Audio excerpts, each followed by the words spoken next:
Most agents, especially a seasoned agent, if you're going to submit early an offer, they're expecting everything pretty much waived. Like they probably let the 22T in, but I'm guessing you waived financing, you waived everything else. We didn't waive financing, but we Additional, yeah.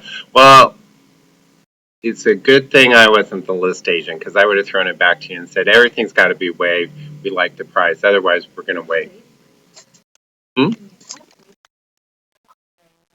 Not to say you're not going to have to someday because you haven't come up on my list.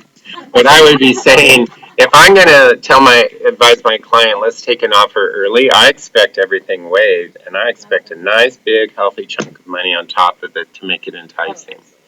And that's why Yeah, in advance, just so that yeah, yeah. Juana, what's up?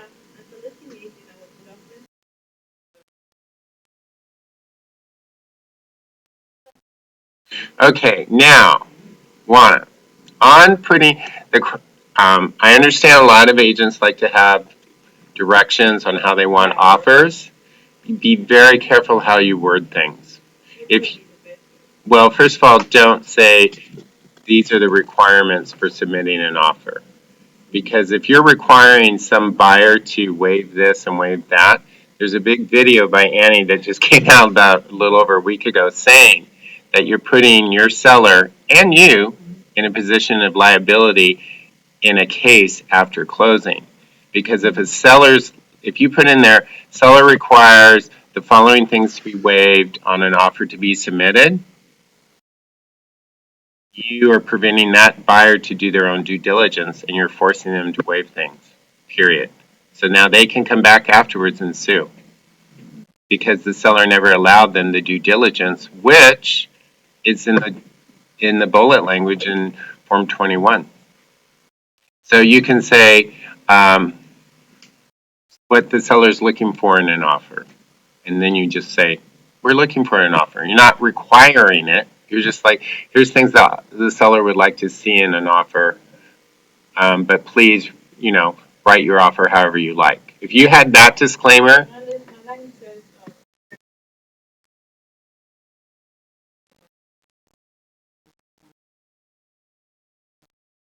yeah, it's fine to say buyer is free to write the offer that they like, but these are terms. These are the terms the seller's looking for in an offer. That's okay because you're giving them an option. Same thing if a seller says you have a seller provided inspection.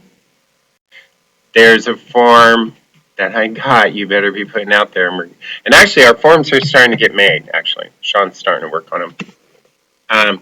There is an actual form you can put in your addendum. You better. It says this is a seller procured inspection. We're making no claims about it, blah, blah, blah. And that's to protect you and your seller. Because if you're providing a seller inspection to anyone to see, and you don't have a disclaimer like that, then again, Annie says that buyer could sue your seller, and the seller could turn around and sue you for not advising them correctly. But they can turn around and sue because they can say things like, well, it's a reasonable expectation that you would hire a qualified inspector who would obviously seen that this major thing wrong with the house should have been identified. And they're suing right now in courts, sellers, for that. Because they don't have anything in their disclaimer in their offer saying, well, here's our offer, use it if you want, we're making no claims about it, you're free to use whoever you want on an inspection. So you all need to, in this day and age, it's not just filling in the blanks, you need to be thinking all the time is how to advise best my client to protect them, but also to protect you. And some people don't like it because some people are like, well, I don't want to say that because I really want them to do that. And it's like, well, you're setting yourself up for a lawsuit. Yeah. I have an open house Keller agent that Oh, home vibe inspection? Okay. yeah, so it's like kind of independent, but they would Yeah. Okay, home vibe inspections. Annie talked about that too. The idea of people putting up these things. Again, you still should have a disclaimer because they still will come after you if they can.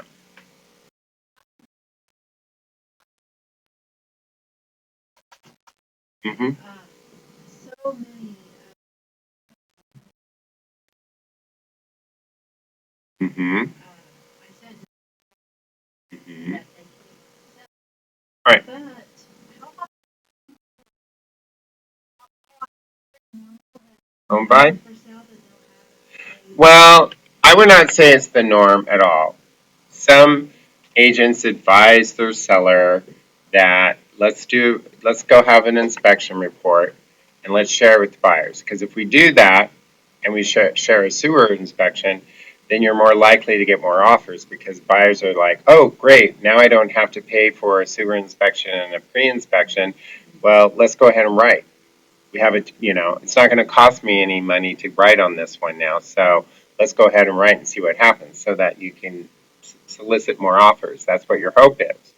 But I've done home buy before where nobody bought home buy and we got 2 offers.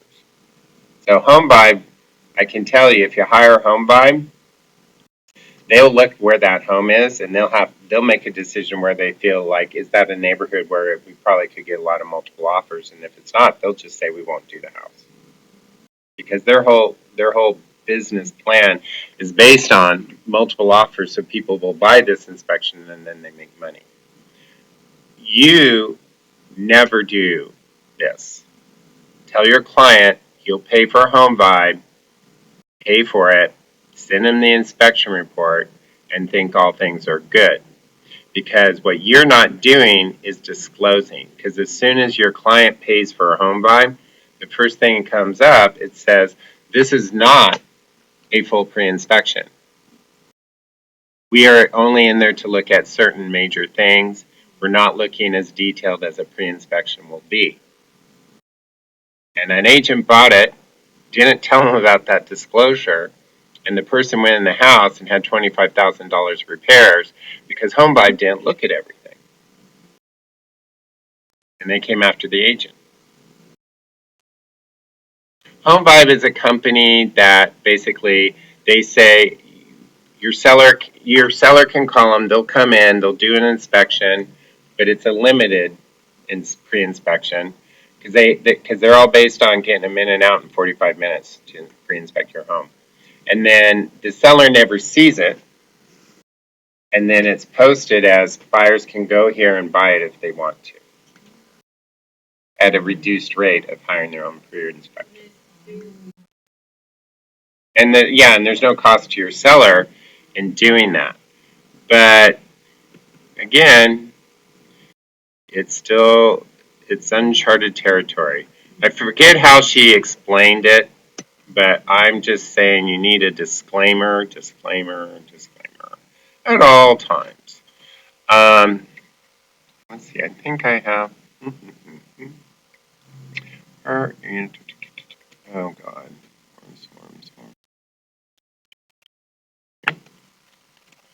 I think I have one in here about it.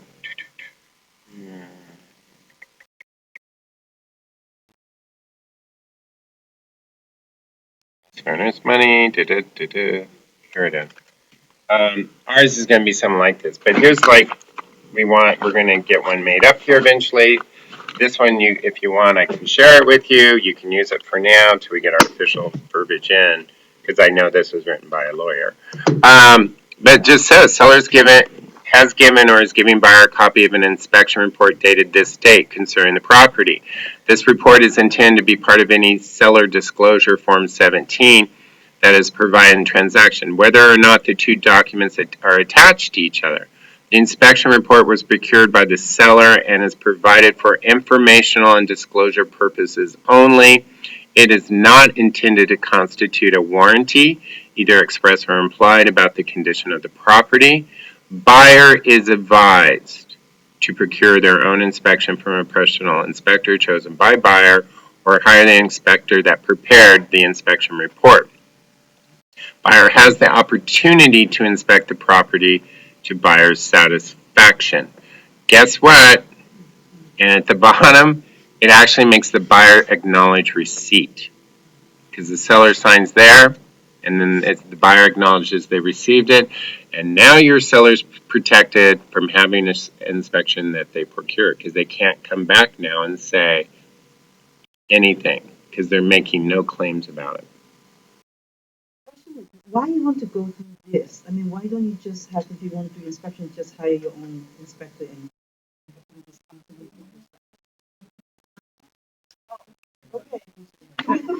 I mean, everybody has a different opinion. Everybody works with the listing, and some agents think it's smart to offer a full pre-inspection. Some agents want to hire a home buyer. They think that's great. Um, I'm just saying you might want to go back and look up at some of Annie Fitzsimmons' legal updates the last 5 weeks because all that she's been doing is talking about all the liability to sellers, buyers, and you in this current frenzy out there. Where did you put this?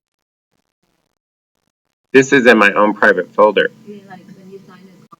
Where you put this, you would just because this doesn't.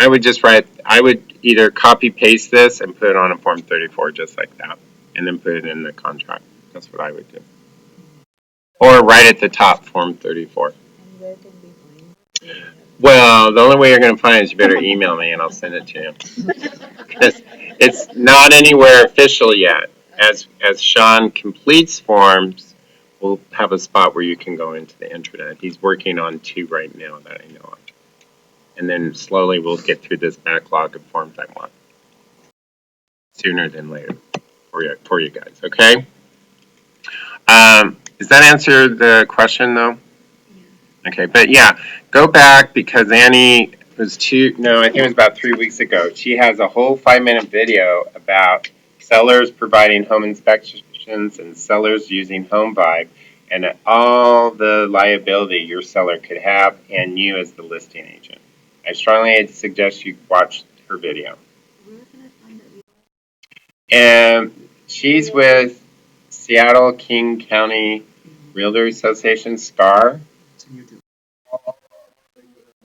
But if you just go to YouTube and just type Annie Fitzsimmons, she's your legal update lawyer. You can email Annie anytime you want a legal question. You have to explain really in detail what's going on, who you represent, here's the situation, and within 24 to 48 hours, she'll respond to you with her opinion as a lawyer. And it's free to you as NAR members. Yeah, I get every Friday. I get a video update, and she does a little video every week. And she's smart, and she knows how. Lots of things will pop up there that you'll be thinking, oh, all these people are doing this now. And pretty soon there'll be a legal update from Annie about this wild, wild west you're in, and here's what you need to be thinking about. But she's on, I think this is the last week maybe, or last week was, she was doing like a 6-week series on all the things people are doing out there now that she says, you're all being crazy because there's so much liability around this and it's all starting to happen in the courts now. And trust me, once there's one ruling and it goes against the agent, then that opens the door to sue all agents for the same thing because now they have a court ruling. Okay? Now that I scared you sufficiently, what's the next question?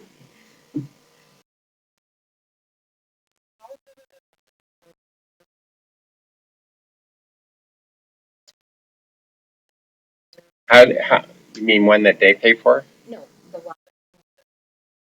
Okay, how do you communicate to your buyer to rely on the seller's pre-inspection they're giving you or home vibe? Well, first of all, you change the way you just worded the question. You would never say to your buyer, you can rely on this as being a good inspection report. Because now your liability is up there because you just presented yourself as the expert that this is a very good inspection report and they can believe everything on it. And if it goes like a bad inspection report, they'll come back and sue you. So what I did is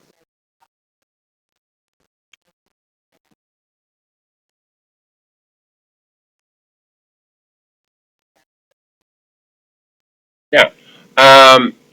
Well, first of all, the reason we have Form 35, it has waived inspection and pre-inspection. If you check the waive box, it says, I, buyer, have chosen not to inspect. Checks pre-inspection, I, buyer, has chosen to do a pre-inspection.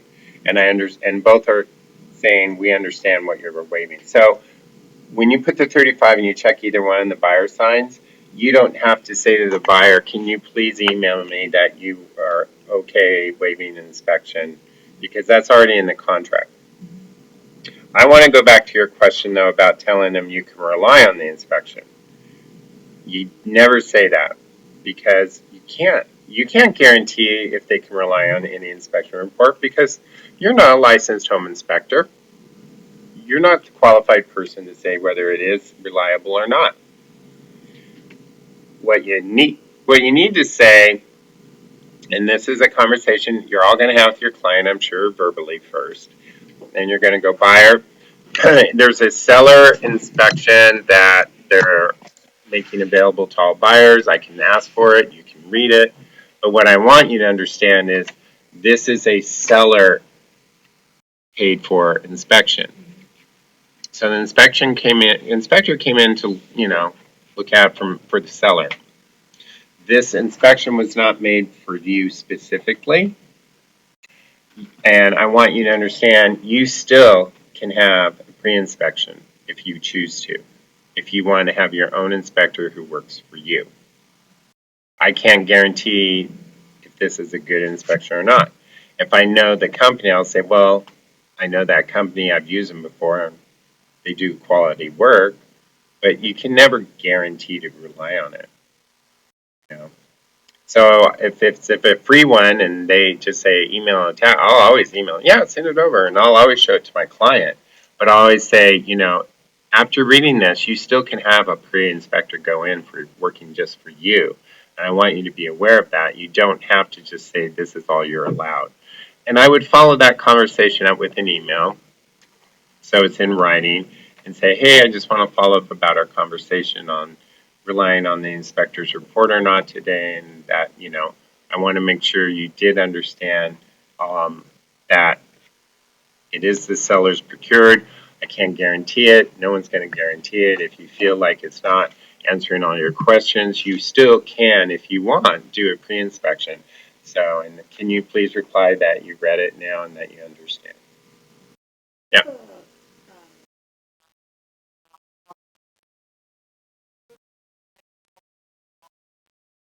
And if cut off the wall, they can only see how many Mm-hmm. they can see, and they can only inspect. Yep. Yep. Um, he asked me that if there's something happen after the house, like Okay, you got too many questions going there, so let's stop. Okay, one at a time. So the first question was your client asking you, how reliable are these home inspectors? Your only answer you can say is, well, I can only recommend to you licensed Washington State home inspectors. And I have to disclose to you on my Form 41D disclosure, which you've already had them sign, I know, because you did that when you first started your relationship, that those are all Washington State inspectors. I can't guarantee anyone's work, buyer. You need to do your research. I suggest you look up online and look for reviews and see what people are saying about these inspectors, because you get to choose who you want. Whoever you choose, they will be working for you to answer your questions. But I'm not qualified to say you can rely on this one is better than that one. My relationship with all of these on 41D, they've all worked for clients of mine, and my clients have all been satisfied with them. That's all I know. So does that answer that one question? All right, and then the next one you were starting, what was that? if there's something bad come out from the Oh, yeah. All right. And then what if something bad happens in the house after you buy and it wasn't disclosed on the inspection? What do we do? Okay, not much you can do, because you as an agent, once that deal's closed, your agency duties are done. This isn't something you can go back and negotiate because that listing agent's moved on. This is now a situation they need to talk to a lawyer, not to you. Now, that doesn't mean agents don't call within a week or so and say, hey, this came up. Can you talk to your seller? Let me know.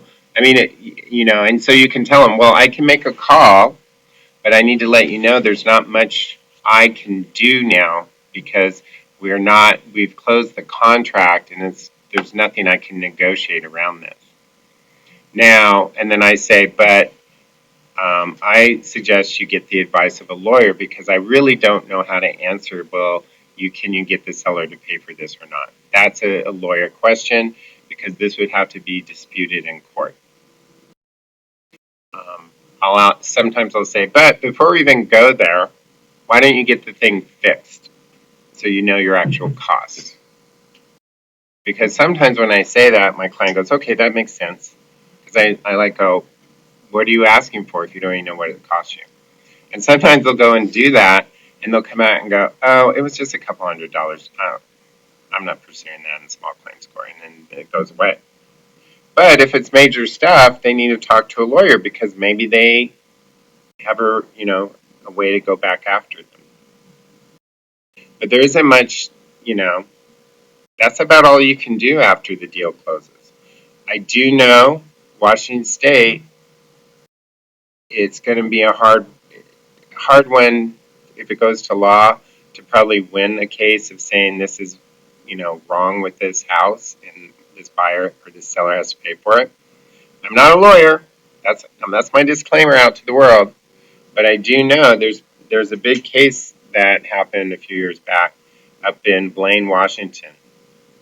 And it was a licensed real estate agent, bought a house, they owned it. They went into their house and made it look like it was just remodeled really nice. And they did not disclose anywhere that there was a mold issue in the house. And when this person went in, they discovered, and they could prove that this agent deliberately fixed and covered up all the mold in the house because it was so mold infested. The house basically had to be gutted, and maybe it might have even been torn down. It was so bad. Anyway, they sued the agent, went to court, and we're held to a higher standard, folks, because we're agents. And you know what the court said? Buyer, you had a period of your due diligence called an inspection period. Even though this seller did not disclose this, you had a period to do everything you wanted to research this home and make sure it was satisfied to you. You did, you closed, so therefore you have no claim on this seller.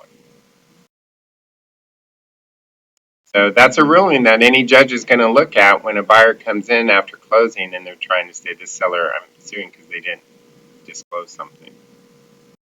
So that's why if something goes wrong afterwards, you're not a lawyer, and this is why you need to have them get the advice of a lawyer.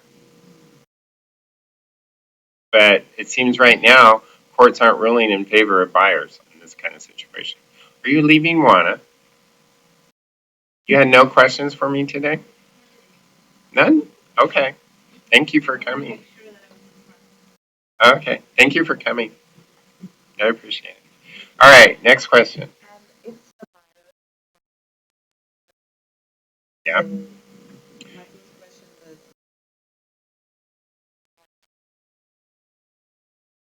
I would. Okay. What if a buyer wants to choose their own inspector? A buyer can choose their own inspector. But we all know our new forms, correct? 35, they changed wording. Be very aware of this. I'll pull it up here and read it. And guess what? There's a video from Annie Fitzsimmons on Form 35 she did about 6 weeks ago. You can go watch. And this is what she talked about was the new wording. Because she went over specific forms that changed, and this is one of them she did a video on. Form 35. So when you're checking the boxes for your inspections, you need to realize Buyer's obligations. Third paragraph down in section A. This is new. All inspections are to be ordered by the buyer and performed by inspectors of the buyer's choice and completed at buyer's expense. Okay, what is that saying?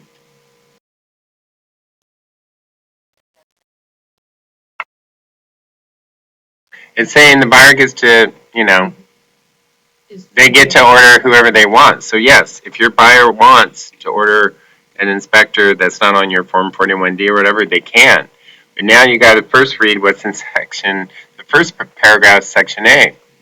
The inspection must be performed by the buyer or a person licensed as an inspector under Chapter 18. So basically, you know what Annie Fitzsimmons said? What that means? That only a Washington State licensed home inspector is allowed to inspect that home, or the buyer can inspect it if they choose not to have an inspector themselves.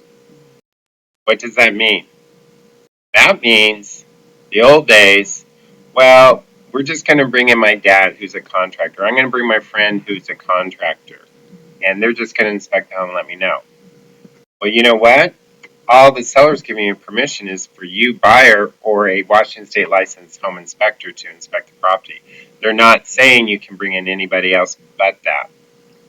So if you want Daddy the contractor to be the inspector, you better shoot an email over to the listing agent and say, hey, my client is choosing not to use a Washington State licensed home inspector. They want their father to come in to inspect the property for them. Is that okay with your seller? Because Form 35 says only a buyer or a Washington State licensed inspector can inspect the home. And, no. So, yes, a buyer can do the inspection themselves. Some buyers just do. And then you know what? That's their choice. But I'm saying if the buyer wants to bring anyone in besides a Washington State licensed home inspector, you need to get permission from the seller. So when your buyer says to your original question, I want this person to look at the property, you should be asking, that's fine, but I need to know if they're Washington State licensed home inspector. And you can do your own due diligence and go to the DLL website, and the name they give you, you can go in there under home inspectors, type in the name, and find out, are they licensed? And I would say do your due diligence when a buyer says this person is and they're licensed. Because some people will say they're licensed and they're not. Verify it. Because if they're not licensed, they can still do the inspection, but you need to get the seller permission. Will a seller let you bring your dad in to inspect over a home inspector? Sure. I'm no doubt any listing agent will allow you to have anybody inspect it that's not qualified. But now here's the catch-22. If you go down here and you put your inspection days and then you put additional inspection days and your buyer does it, or daddy does it, or their best friend contractor does it, and now you want additional days on your inspection because they've looked through the place and said, yeah, you really need to get this looked at. And now you're out trying to get it looked at, and you're coming up to the end of, let's say, your 5-day inspection period, and you're like, well, we got 3 more days, and so you send over this thing and say we're requesting the next 3 days. And Eric, me, the listing agent's going to say, this also requires that you give me the page in the inspection report that the Washington State licensed home inspector gave you where he calls out that you need another qualified person to come in and give an opinion. And you will not have that if you use daddy, contractor, or anyone. And even if they did write something, it will not hold up. Because the only way you can get those additional days is you have to have a page from the inspector's report where it recommends you get an additional contractor. So what's it doing? This is forcing people to use Washington State home inspectors. Why would someone not want to use a licensed Washington State home inspector is beyond me. But if your person is going to do an unlicensed person, the seller says, yeah, sure, it's fine. You better let them know everything has to be done within the inspection days. They do not have to honor the additional days because they will not be able to provide you the page you need to send over. So Nanny goes over that in the video. Yes. Okay, this. There are no bad questions. And there's no stupid questions. And I would never use a year in kindergarten. Okay.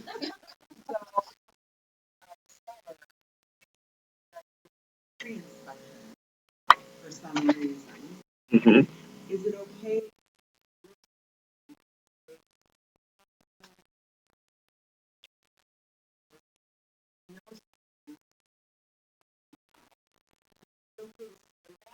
Well, How do you? how do you talk to your seller wants to do that? And they're not even saying to offer it. They're just like, we just want to make sure everything's good in the house. Okay. If your seller's like, right, their seller's like, hey, we want to do an inspection on our home. We want to make sure it's all in good order and everything. And you know what? Your sellers can do that.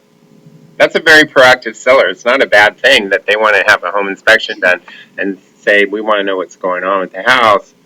But you need to explain to them, that's really great.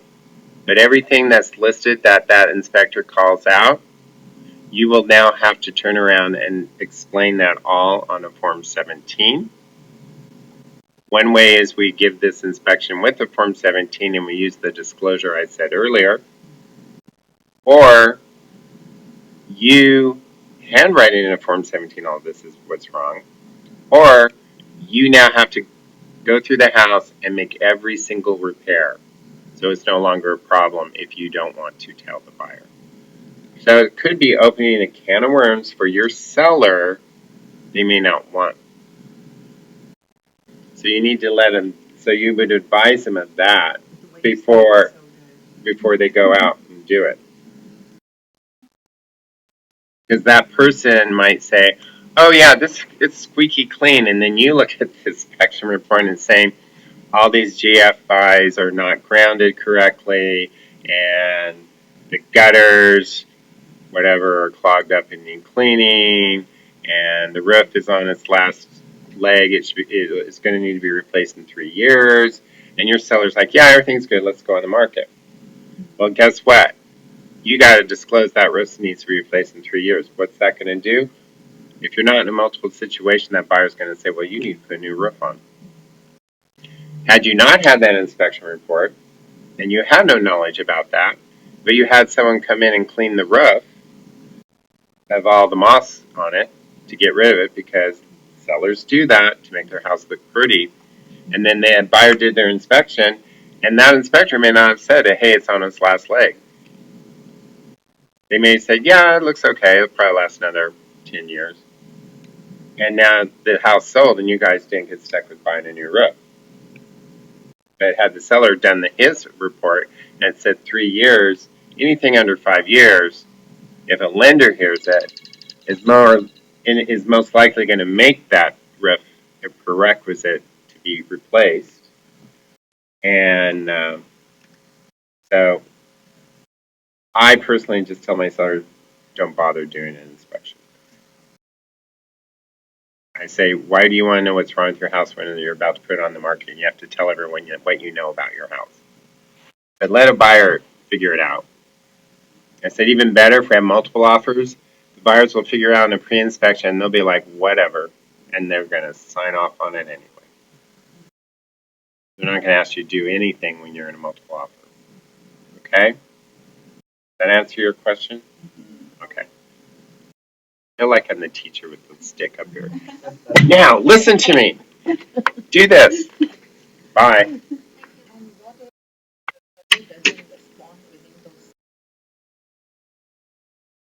That is a very, very, very good response question.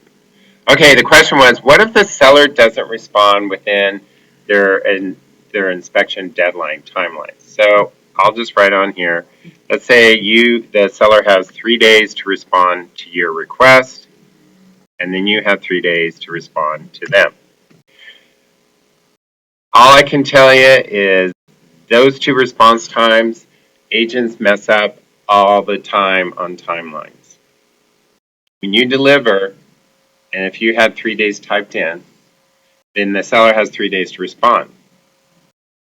Now, here you are, 3 days have passed, and the seller hasn't responded, and now the seller says, the agent for the seller will say, well, oh no, we know we have to respond, we'll get it to you the next day.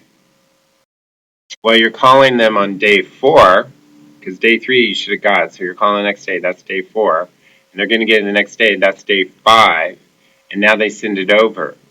And then agents think, okay, now we have 3 days to respond because they just sent it. You don't. You have 1 day. Because when that seller has 3 days to respond, if they respond or not, they have 3 days. The next day starts the count for your 3 days to decide, okay, what do we want to do? A seller not responding, guess what? That's pretty much seller saying they're not going to do anything you asked. And it's a tactic sometimes not to respond, especially if you're a new agent, to see if you know your timelines well enough, to see if things will go past the 3 days that you said you can respond. Once that seller's 3 days are up, and in this scenario we said you had 3 days, 3 days, once the seller's 3 days are up, you have 3 days to get an agreement on the inspection. And if you go past your 3 days, like in the scenario where the agent thought, oh, okay, now we have 3 days even though they gave it to us on day 5, well, after that 3 days of yours is gone, if you haven't reached any kind of decision with the seller, you just waived your inspection contingency. Seller doesn't have to do a damn thing, and you're still moving forward to closing. So you better really understand how that works, because agents make that mistake all the time. So and some sellers will never respond. Agent will just say seller doesn't even want to respond to it, but you have to. You know, they don't have to. Their response was no response. They're saying they're not going to do anything. So now you got to go back to your buyer and say, so let's say seller doesn't, you send over what you want, seller responds, and For they're, example, refrigerator. no, I'm saying it's an inspection report. I don't care what it is. You're sending over your response on your inspection report. You're saying, seller, we want the following items taken care of. Seller might come back and give no response. Seller might come back and say, we'll only do number 1. The other 4 items we're not going to do. Once they send that to you, because you, in this example, you said 3 days to respond to seller, you have 3 days to pull this together, folks. Seller said they're only going to do this.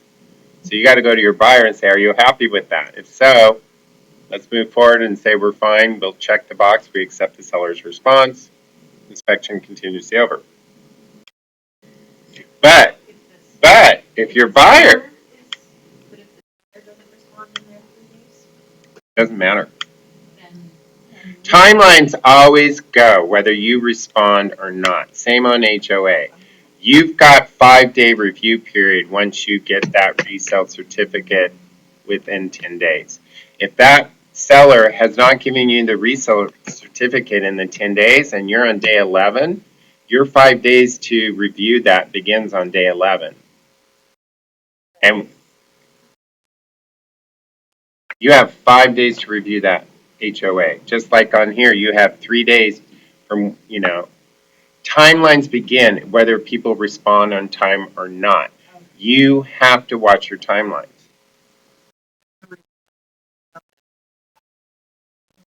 No, it's the buyer. You're representing a buyer's agent. You better be knowing your timelines. You're a selling agent, the seller's agent. You better know your timelines. People will use timelines to their advantage. Sellers will do no response. I mean, it's the same thing with an HOA. I'll get back to the 35R. But like the HOA, you're on day 10 and they're like, oh no, we're still scrambling, we're still getting it. And 2 days later, they've given it to you. Well, okay, great. They got us 2 days later, but now your client only has 3 days, not 5 days to review it. So what do? I don't get that on day 10. Or let's say I get a partial resale certificate, not a complete one. Well, when they say this is the resale certificate, even if it's partial, your 5 days begin. what do? You play hardball. You send over an addendum saying, our 5-day timeline reviewing the HOA will begin once we've received all the following remaining pieces of a resale certificate. And you just tell them, you got to sign it because we're walking away on day 5 anyway. And if you're going to send over this last bit on day 4 and tell me that my client still has to be done with it, well, no. They get 5 days to review every single document, Mr. Listing Agent. And so I have some leverage here. So you are going to sign this paper. So whenever you get your act together and get me the rest, our 5 days will happen. If you are like back to 35R, the seller responded back, no, we'll only do 1 of 5 items. Now you have 3 days. Either you walk, you accept that the seller is doing 1 item, or you have to come to some form of an agreement. And you need to look at your buyer and go, okay, they'll do 1. How do you feel about these other 4 things? And your buyer might say, okay, 3 of the 4 items we'll take on. We thought we would test the waters. That's fine. But this other one, not buying the house at all unless they do this one also. So then what do? You get on the phone, you call that listing agent, and you get this all figured out with your buyer on the day they send it. And you say, talk to your seller, but we're going to walk unless they decide to do the second item too. We'll let the other 3 go. And then they'll talk to their seller, and then they may come back and say, yeah, we're good with it.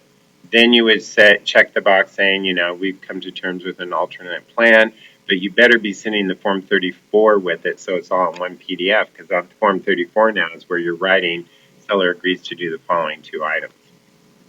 And then they sign it and you're good. But if that seller came back and said, no, we're just not doing anything, then your buyer has to decide what they want to do. But here's another mistake. Agents will send back a counter response to the seller. And they have their 3 days, they reach some verbal thing with the seller, and they send it over. The seller isn't signing it. And that agent makes the mistake thinking, well, once we sent that back, our new idea, they get another 3 days. They don't. They had 3 days to respond to you. You had 3 days to pull it together. And after that 3 days is up, inspection contingency is done and you're moving forward.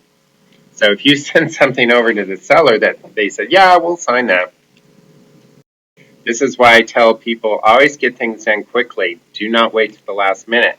Because if you're finally pulling this together and you're on the 3rd day and it's 6 p.m. at night and you sent it over and you're thinking, oh, great, we all agreed, I'll just get it back tomorrow.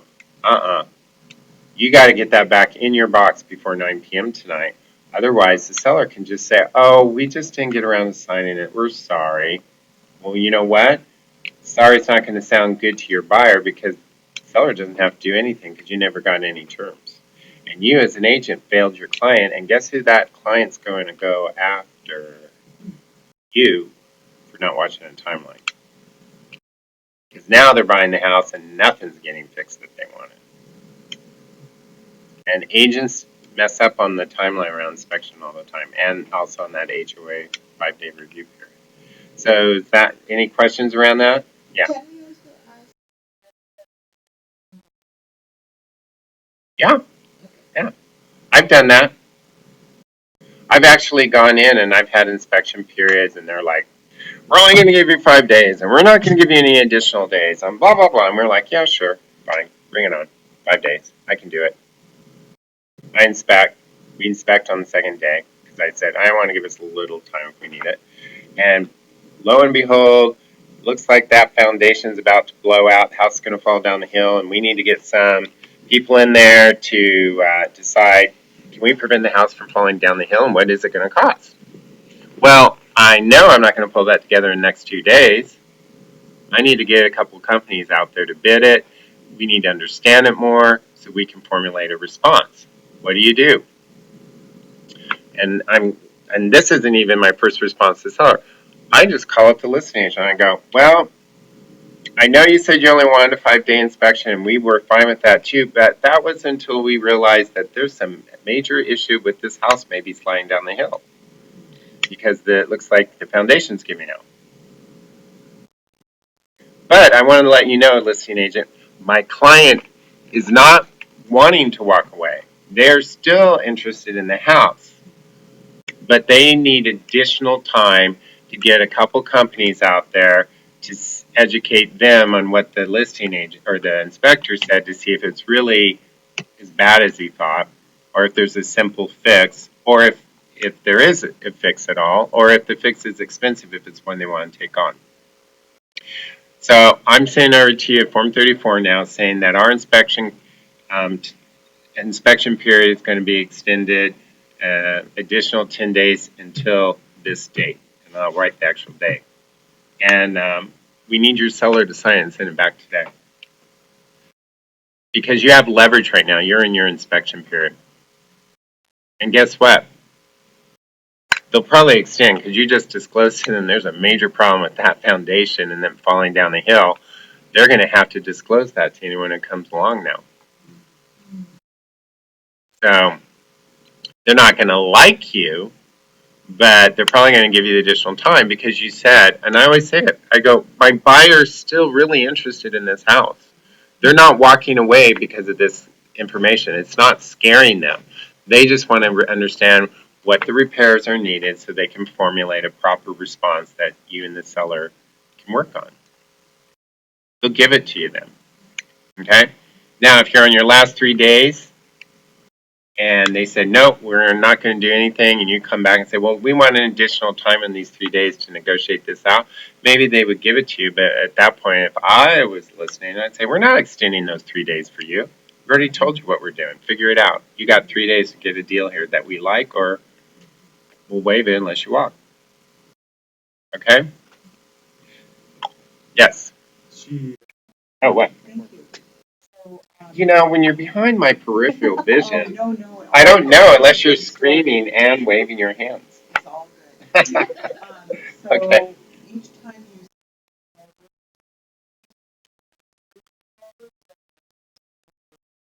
Oh, you're talking about last week's video from Annie Fitzsimmons. Okay.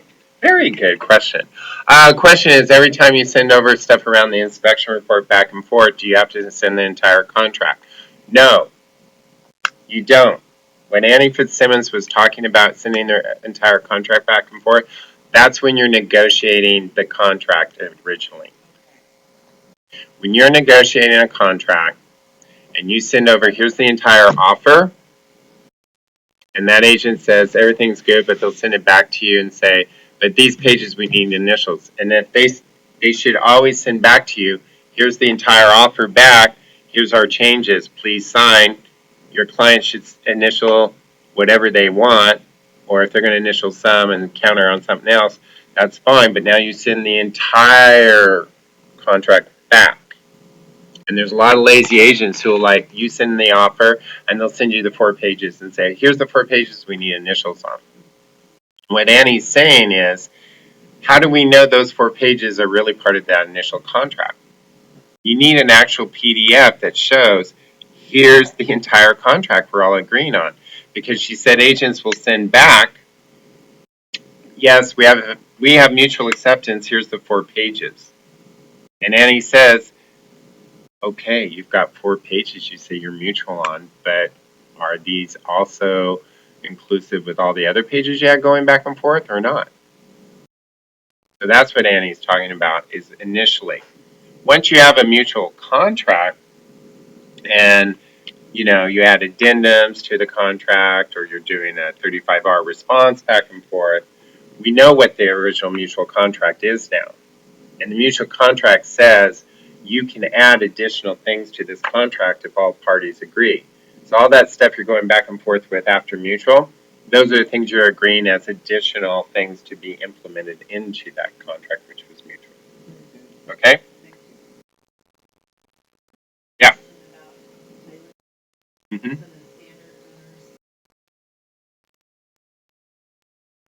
What about Alta? Ah, okay. So I stumped you. I stumped you. Just say you're stumped. Well, I'm stuck. Okay, you're stumped. Okay, good. It's okay. And you know what? I didn't know where to go either. I used to, when I was a new agent, I put in a contract. I checked standard. I said to my broker, oh, first offer, what do you think? He goes, what are you doing giving your client standard insurance? You just gave him sub insurance. This is why I want you to watch my videos and read your contracts. Because there's a little section in the Form 21 and 28, your first 5 pages, about title insurance. And it says right there that the seller's buying your client Alta title insurance. Now, if you read on 22D where it says standard, I think it even says in there that that's not as good a coverage as the Alta, which the seller's already providing you. I think they added that wording. I can't be for sure. Both actually said.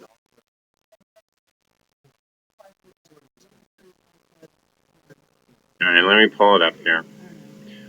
I got to unstump you with that aha. I need an aha down there here. Right, and here's why. Okay. Okay. You don't need to check either box on 22D for title insurance. That's why the majority of times you're on a 22D are going to get title insurance. They're not going to check either box. And the reason is if you check standard, you're telling the seller that the seller can then apply for standard insurance. Standard insurance will be less coverage than Alta. So if you check standard, you just told the seller, oh great, you get to spend less money on my buyer and buy them cheap ass title insurance that doesn't cover as much as the Alta, which is what they're required to buy you, and it says in the first 5 pages. So you would never, ever, ever check standard. Extended, they're still going to buy you Alta insurance, okay? But it says in extended here, the cost between the Alta coverage and the extended coverage, the buyer is paying. So if you check extended, your buyer's now, you just add to your buyer's closing costs whatever that extra money is for extended coverage. Yay, you get a little more coverage. But I can tell you what they're mainly covering is to have a person go out there, walk the property, and put in pegs to say, here's your real property lines. Because they get a surveyor out there on extended. Do you need extended if you have a house on top of Capitol Hill? Or do you have in any of these divisions around Kirkland? You got a house on the right, a house on the left, an alley in back, and a street in front. Do you need a land surveyor out there putting in pegs? Maybe, if they really want it, sure.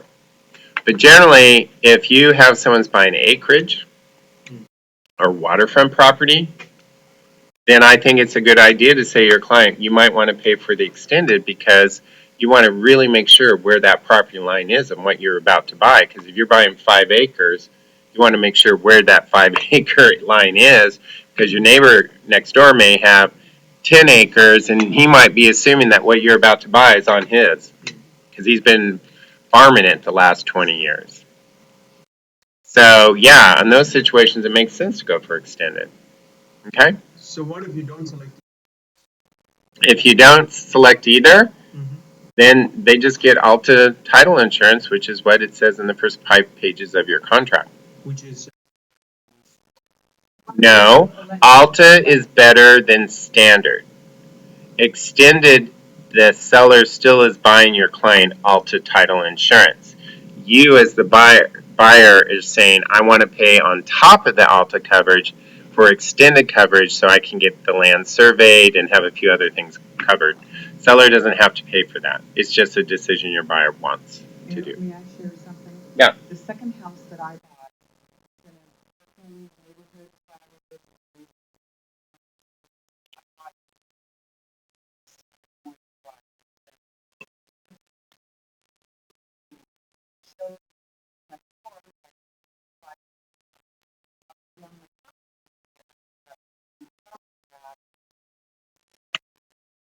Yeah. Yeah, and that's true. I mean, yeah, you might want to do it if it's in the city because sometimes you'll find even in the city, especially in the older neighborhoods, property lines get a little muddled over the years. I mean, true story. I mean, this is true story. I mean, first house I bought. I hate 50s yards, just to tell you. If you have a bunch of rhododendrons and camellia plants and a perfect little lawn, I just want to like puke.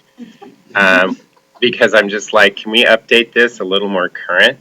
And I have no, I love gardening, but I'm not going to garden around something that was planted 50 years ago if I don't like it. So I bought my mid-century, and yes, it had all that kind of stuff in it. And I killed the lawn with moss out because at that time I didn't realize the whole lawn was moss.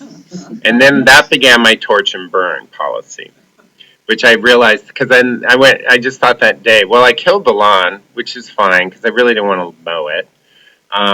But then I looked around and I said, I really hate all these plants. And I don't want to do any, I didn't want to deal with it.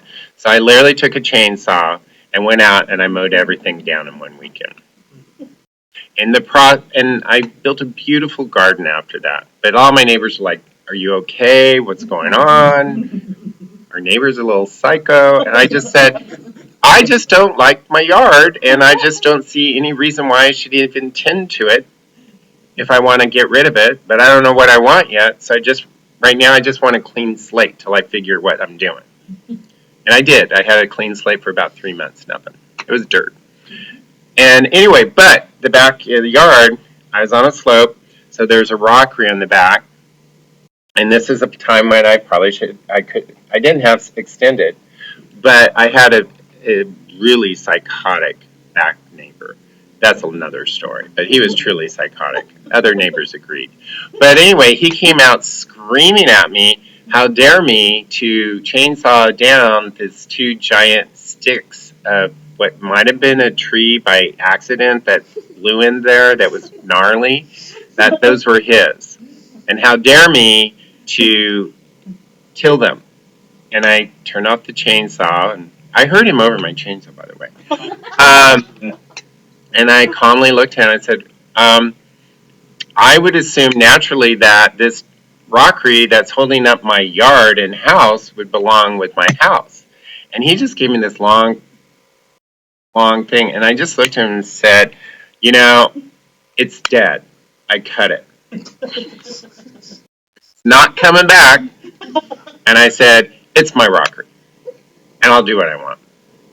And I told him, and by the way, you'll see a surveyor out here next week because I'm going to prove it. And sure enough, surveyor came out, and just like you just said, they had this little cement area that was cement clear up to the rockery. Well, I own 2 feet onto that cement slab below the rockery. Did I care? No. But I did get pleasure in seeing that once he saw the pegs go in, he pulled all of his pots 2 feet away from that. And I was always trying to be a nice neighbor, and I told him even that day, look, I'm going to make it nice. I'm not going to leave it bare. I'm actually going to plant things in amongst the rockery, so you'll have this nice green foliage to look over, and I am putting a big fence on top, so I have a private yard and give you more privacy. So actually, killing those 2 gnarly sticks is actually going to give you a nice, much nicer little privacy backyard. Anyway, he never liked me. And that was fine. And long story short, I sold the house, and then those neighbors came back to me later with a lawyer, and I had to go to court, and I had to be the star witness, which, I love star witness, and go into court to screw that neighbor. Because he did some really badass things, and those neighbors sued him, and they won in court, I think, 3 times before he finally backed off. And I think it was the second time was when I had to I was interviewed and I had to sit before a judge, and it brought extreme pleasure to me. Not that I want pain for people, but extreme pleasure when he walked in that day and sat in the court and saw me up there in the stand. I don't live in that neighborhood now. Yeah, but what? Oh, that was over in West Seattle, which I love. He just happened to be the one bad, crazy neighbor. But anyway, but that's another example that is in the city. And the reason why the boundaries were weird is there used to be an alley that went down through the homes that became an abandoned alley at some point. So people started taking over the alley, and the city just made their arbitrary line. So it kind of made weird lines on the back of the alley or in the back of the house. And I didn't know that. But I didn't really care about his 2 feet. I was like, once I put the fence up, I just wanted to maintain the rockery. So I didn't care about saying I own that and get your cement out. Yes. Kind of a I'm meeting with some.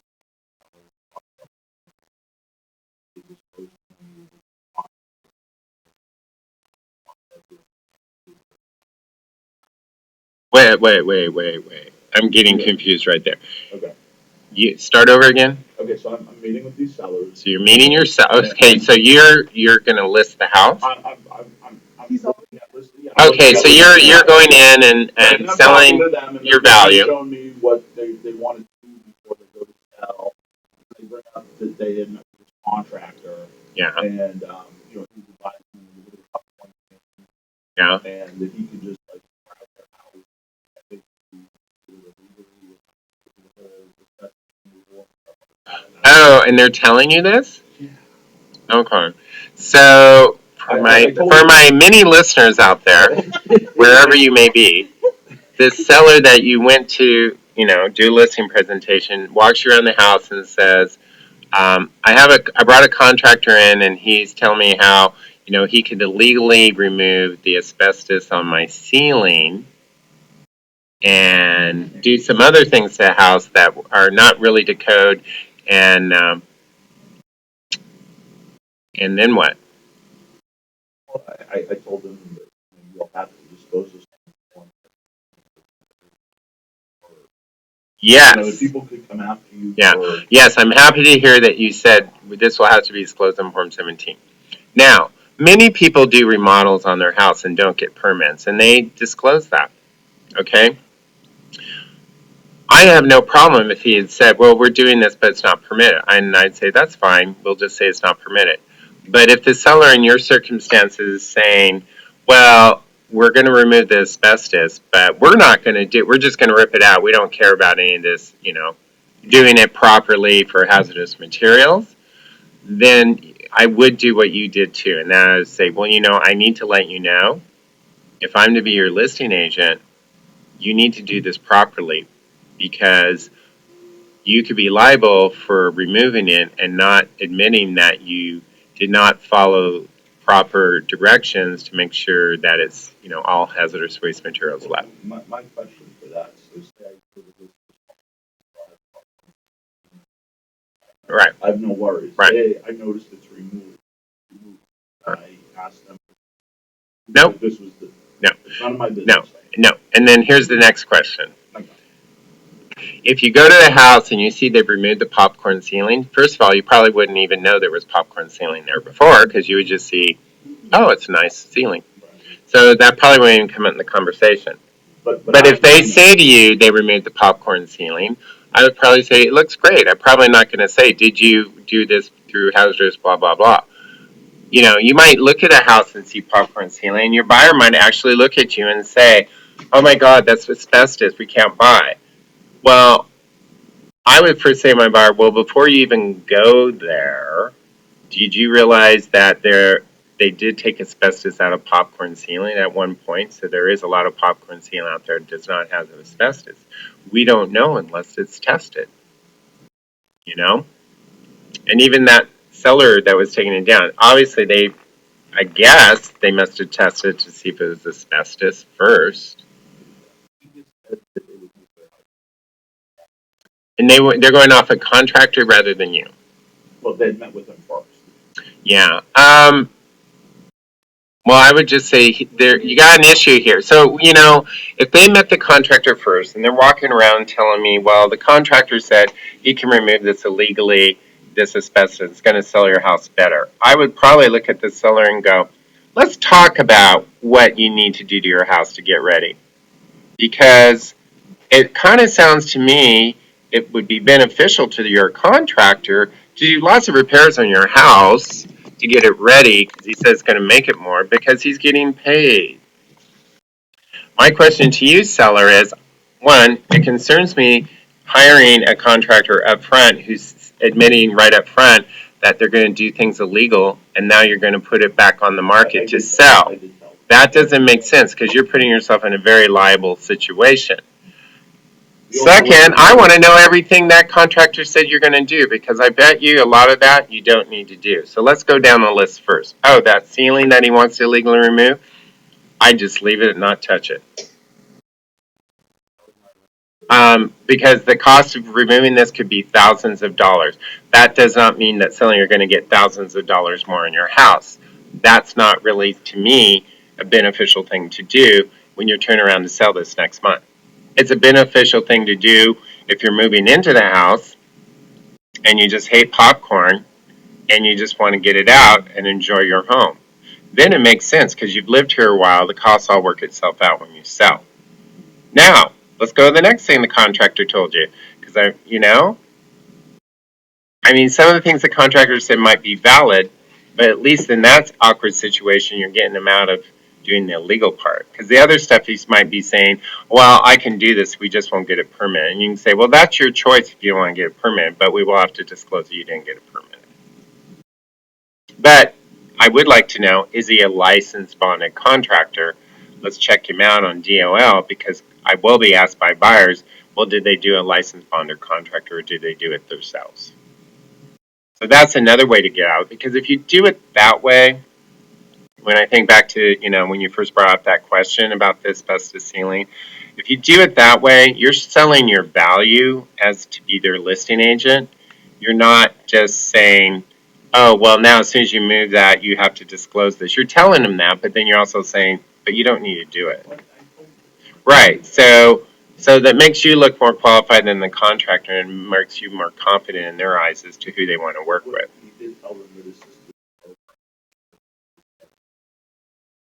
Well, then I would probably, if the sister's a broker and she's going to give him a sweet deal and she's local, I would be like, well, then I guess you're going to work with her and I don't need to advise you anymore. Or you can still go at it and fight for it and sell your value proposition while you don't do a sweet deal.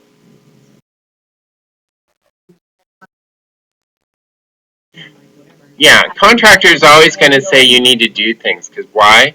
They only get paid if you do things.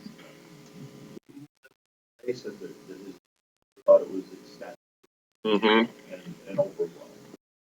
Basically, and anyone says to me they want to see me about listing, and they say, yeah, we're thinking we need to do some things to the house, I always tell them right there on the phone, don't do anything on the house till I come out and look at it because we need to see if it's something that will really increase the value of your home and help sell it, or if you're just putting nice money into your house that will give you no return. That's what I would do. All right. Yes, Robbie. So,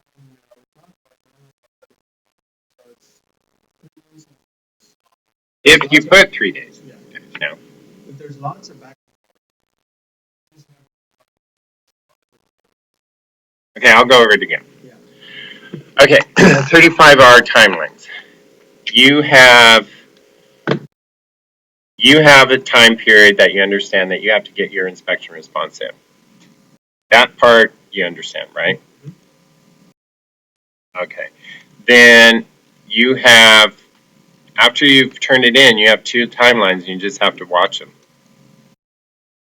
And that is, when you turn in to the seller, whatever timeline you have in that contract for the seller respond, that's all they have time for.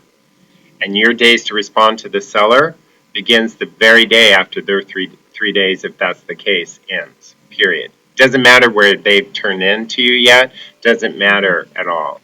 So if they turn in to you an inspection response at 4 days or 5 days, they did go past their 3 days, right? But they still gave you a response now. You got a response. But you just got to remember, your 3 days to respond to them started the day after their 3 days ended up, not when they responded to you. Got it. If they respond before the 3 days, let's say they respond immediately the next day, on day 1, well, then your 3 days begins because once they respond, their 3 days are wiped out. Got it. But your 3 days begin on day 4, whether they responded or not, when you have a 3-day turnaround. Sure, and so is that only one from the 7 Yeah. One round trip. It's So- one round trip, folks. You one time tell the seller what you want. They one time tell you what they will accept and do, and then all you have is your last whatever 3 days you said to respond to the seller. That's the only time you have to pull that deal together. Yeah, yeah. There's no more extending beyond that unless you get something in writing extending beyond that.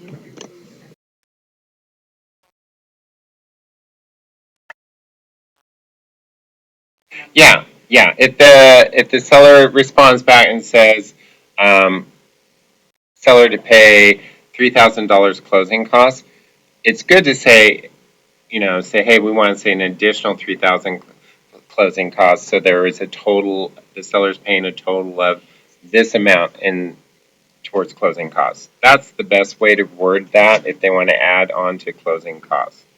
Then there's no confusion of them saying, well, no, we're not going to pay you the 5,000 before because we wrote on the response we're only going to pay you 2,000.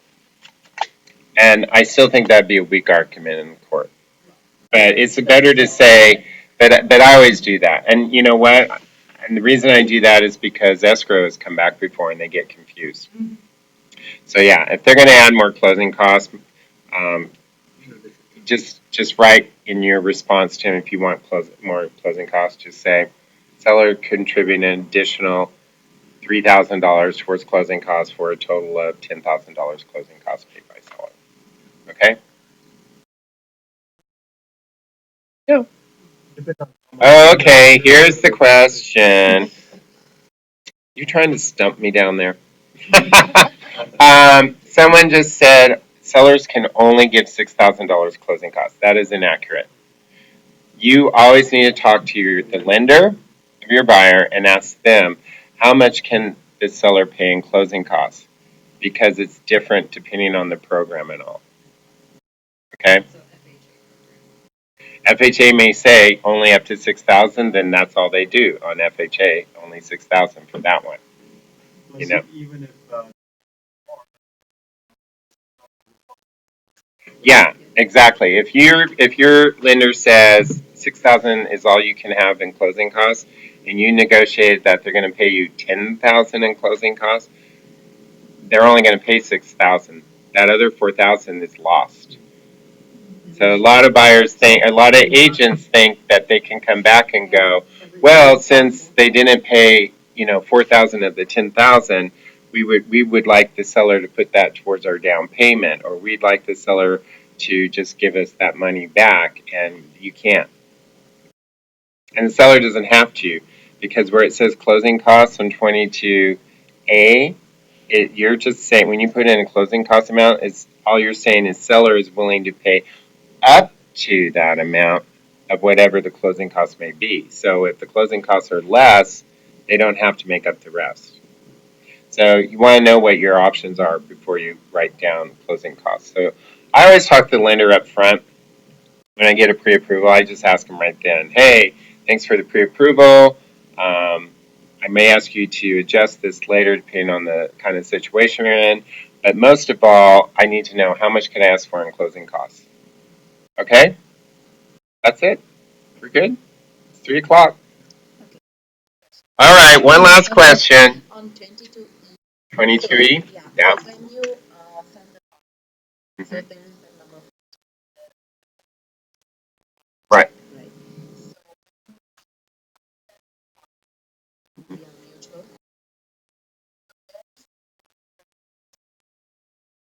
Um, they put in question 14 about if a seller's foreign or not for the seller to fill out. If the seller says they're not, and you don't have a 22E, I'm not a lawyer, but I think you're okay, because they put that number 14 in there just for that specific reason. And if the seller's lying, but they said that they're not and they lied, I think your buyer is okay. But if you're concerned that the seller said they're not, but you still have suspicion, I would call up escrow and say, I'd do it in an email and just say, I want to verify your standard policy is that you always do a 22E at closing with sellers. And if they say, well, normally we don't, then I would say, well, I want you, and my buyer wants that 22E at closing to be signed by the seller because we just aren't comfortable with them just answering 14. Okay, so they.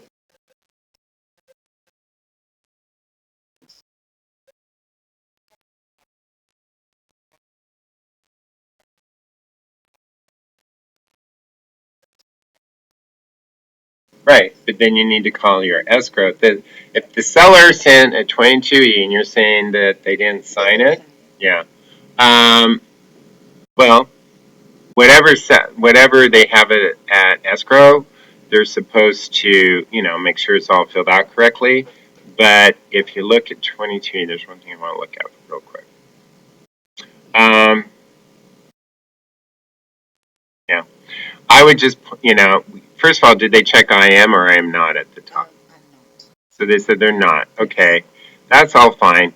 I would just call escrow and say, can you please make sure the seller signs 22E at closing and send us a copy? Okay? All right. Have a great week. Make money.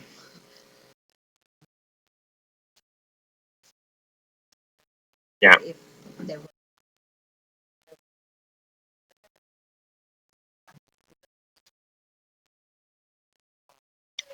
Right. exchanged. If a listing agent only sends you, here's the 4 pages, we need your initials to get mutual, and they're saying everything else you send over, well, first of all, you already have the rest of the contract that the seller signed, right?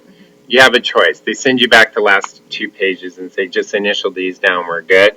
Well, here's what you should do as a good agent. You know you need to initial these last 2 pages, okay?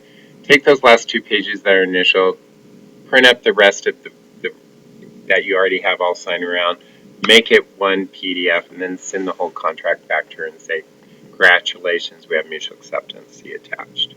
So can I do it now? Yeah.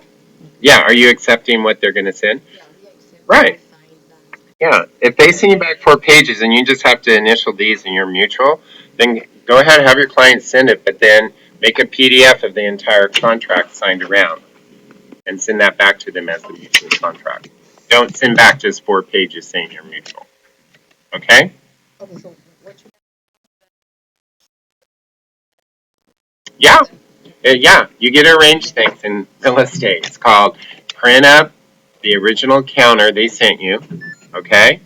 Pull out the 4 pages that you that you're now initialing the final. Put those new 4 pages that are now mutual into the other pages remaining. Put it all in the same order it was.